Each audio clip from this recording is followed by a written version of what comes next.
अश्रद्धधाना पुरुषाः धर्मस्यास्य परन्तप अप्राप्य मां निवर्तन्ते मृत्यु संसारवर्त्मनि. Ashraddhadhana purushaha, persons with no shraddha, faith in this dharma, the supreme law, not having attained me, return to the path of the mortal world of Parantapa, scorcher of foes. First of all, he addresses Arjuna, and through Arjuna, all of us as Parantapa, scorcher of foes. You're no ordinary human being. You're well educated. You have the expertise to achieve something in life. And with all this talent, with all these opportunities, all of this, all that you're looking at is, when do I get my next promotion? When will I buy my next outfit? Which new place will I go shopping in? What a impoverished thinking. Externally we don't have poverty, but this poverty mindset in the mind is horrible. As Harsha Bhogle recently said, he was talking to a group of IIT, IIM graduates. He says, with all this, you are the best anyway. And you're going to get the best. With all these pluses, why can't you take a look at what I can contribute to society instead of still looking at what is my pay package and how many millions of dollars will I earn? What a sad state to be in. You with all this parantapa, with this expertise, and then don't sit there and pass judgment on IIT, IIMs. We are all no better. Same story. At least they have some knowledge. We don't even have that. So, that's the thing. Parantapa. Then he says, those with no shraddha in this dharma. What is this shraddha? Shraddha is a combination of the devotion of the mind coupled with intellectual focus. So the intellect fixes a higher ideal. In this case, the highest being the state of realization. And the mind pours out all its emotions, its love and loyalty towards it. And it is this combination that becomes extremely powerful. Even in the world, anybody who has excelled, you find, has this shraddha. A tabla player who has the shraddha manages to bring music out of that instrument. A cricketer with the shraddha becomes a joy. Every time he goes out and plays cricket, it's an act of worship. A tennis player has that shraddha. It's not just Indians, anyone. You look at Roger Federer play tennis, it's an outstanding achievement.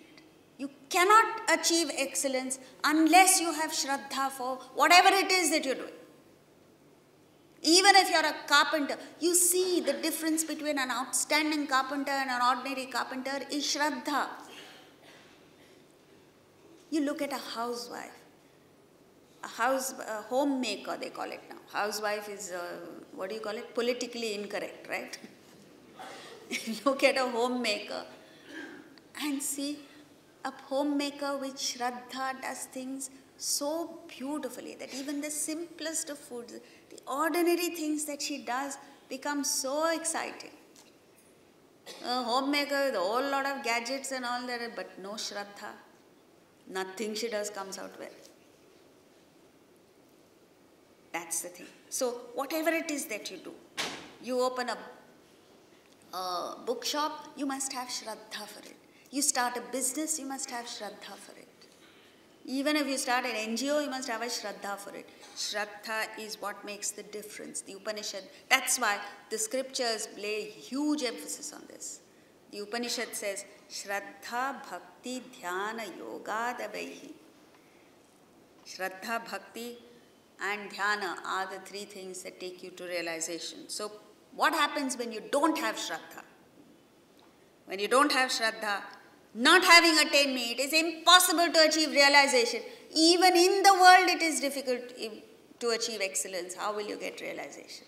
And when you fail to attain me, when you fail to attain that state of realization, what happens? They return to the path of the mortal world, O Parantapa.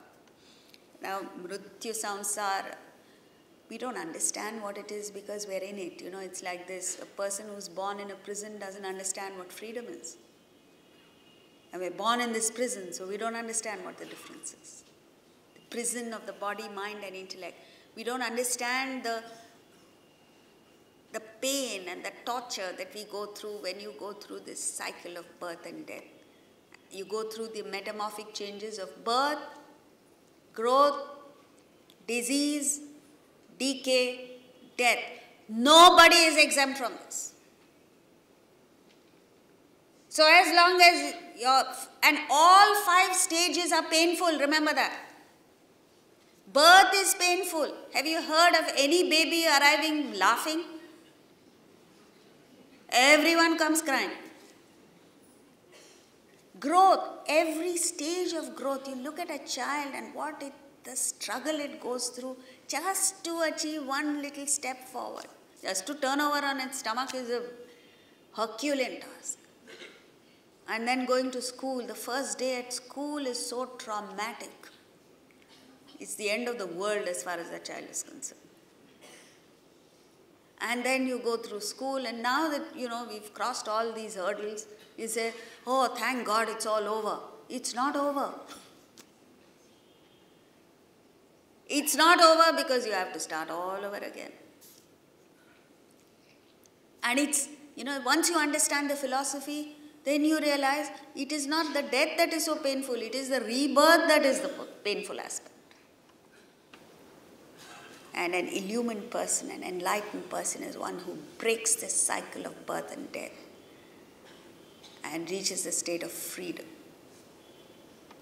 So, not having attained me, those who have no Shraddha return to the mortal world, O Parantapa.